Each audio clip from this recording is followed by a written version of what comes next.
इयत्ता 6वी स्वाध्याय. विषय इतिहास. पाठ दुसरा. इतिहासाची साधने. प्रश्न क्रमांक पहिला. एका वाक्यात उत्तरे लिहा. 1. लिहिण्यासाठी कोणत्या साहित्याचा उपयोग केला जाई? उत्तर. सुरुवातीच्या काळात खापरे, कच्च्या विटा, झाडाची साल, भुर्जपत्रे यांसारख्या साहित्याचा लिहिण्यासाठी उपयोग केला जाई. 2. वेदवाङ्मयातून कोणती माहिती मिळते? उत्तर. इ.स. 1500 पासूनच्या प्राचीन इतिहासविषयीची माहिती वेदवाङ्मयातून मिळते. 3. मौखिक परंपरेने कोणते साहित्य जतन करून ठेवले आहे? उत्तर.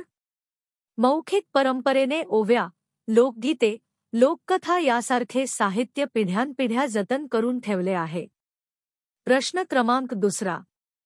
खालील साधनांचे भौतिक, लिखित व मौखिक साधने यात वर्गीकरण करा.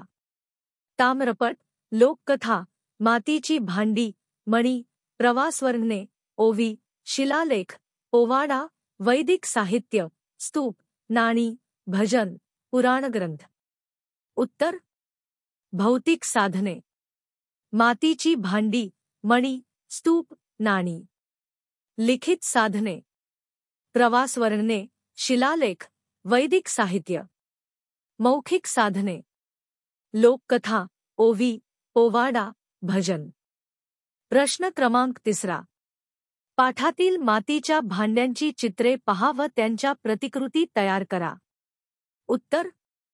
भांड्यांची चित्रे हे पुढील प्रमाणे. प्रश्न क्रमांक चौथा. कोणत्याही नाण्याचे निरीक्षण करा व त्यावरून खालील बाबींची नोंद करा. नाण्यावरील मजकूर. भारत, सत्यमेव जयते. वापरलेला धातू.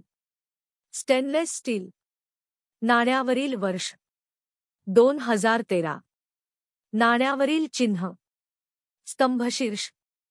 नाण्यावरील चित्र. कमळाचे फूल. भाषा.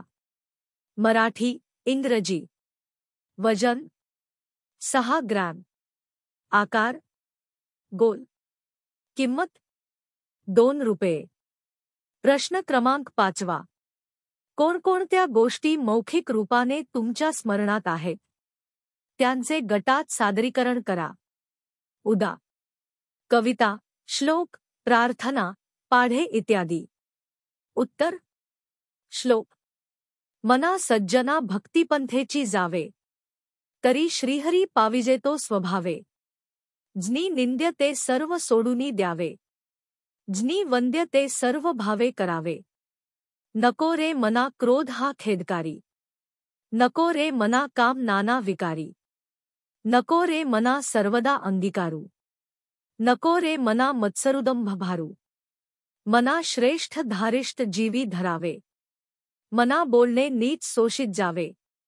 स्वये सर्वदा नम्र वाचे वदावे, मना सर्व लोकांसी रे निववावे.